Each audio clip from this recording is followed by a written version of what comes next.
Mavis out of juice. Mavis is a young diesel.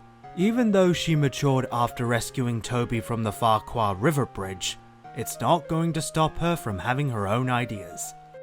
One fine afternoon, Mavis was shunting trucks of stone and slabs to be delivered as trains. She was quite exhausted.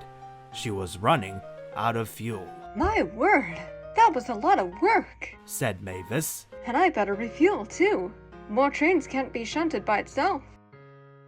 However, when she got to the fueling station, she was surprised.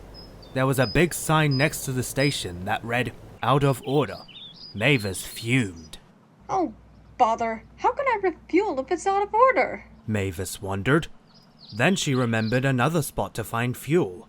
Oh, right, the depot. Mavis said, feeling silly. So Mavis left the quarry to do just that. At the depot, Mavis searched for fuel. There's gotta be some I could use. There, she saw red drums on a siding. That should be fuel, said Mavis, so her driver went to work on refueling Mavis. It was hard work, as this wasn't the same as using the fuel pump. Just as Mavis's tank was almost full, Skarloey arrived.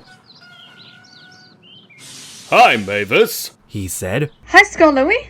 I wish I could stay and chat, but I'd best be off, Mavis replied. However, Skarloey noticed the tanks she was using. Mavis, wait! You've put in the wrong fuel! But Mavis had already left. Mavis didn't realize that what was inside her fuel tank wasn't fuel. Mavis returned to the quarry and finished up her shunting. That's that done. Now all I have to do is wait for Toby, and he and I can deliver the slabs, she said. Toby arrived, and the two left with their trucks. The two loved the journey. The wind was blowing lightly, and the sky was blue. Toby was happy and relaxed, but Mavis was starting to feel funny. Her engine was sluggish and spluttering. Feeling okay? Asked Toby. Your engine is getting rather noisy. I'm fine. Mavis replied, feeling tired. If you say so, Toby said, feeling worried. Mavis and Toby were at the bottom of a hill. The more Mavis moved, the more she seemed to jitter. Mavis and Toby tried climbing up the hill carefully and smoothly with their trucks. Mavis continued to splutter, and her engine started snapping. And then there was trouble. Snap! Went Mavis's engine.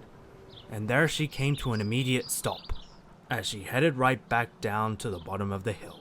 As Mavis came down, James was there laughing at the whole ordeal. Oh dear, Mavis. First you get stuck on a hill, and now you've forgotten to get over one? You're supposed to go forward, not backwards, he snorted. That's not funny, James, said Toby, annoyed. Can you give Mavis a push so we can finish the delivery, and then I can take her to the diesel works? Sure thing, replied James, still chuckling about what had happened.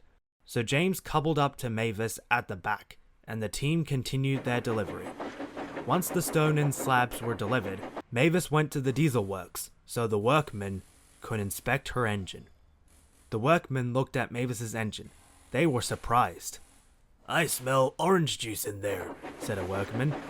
Just then, Skarloey arrived. There you are, Mavis, said Skarloey. I tried to tell you, but you left too quickly. You put in the wrong fuel. In fact, you didn't put in fuel at all. Mavis was confused at this. You filled up with a drum full of orange juice that was supposed to go to the soft drink factory. Juice? Mavis said, shocked. No wonder my engine was spluttering. So the workmen vacuumed up the juice in Mavis's tank and then put in diesel fuel. Once it was full, Mavis felt much better.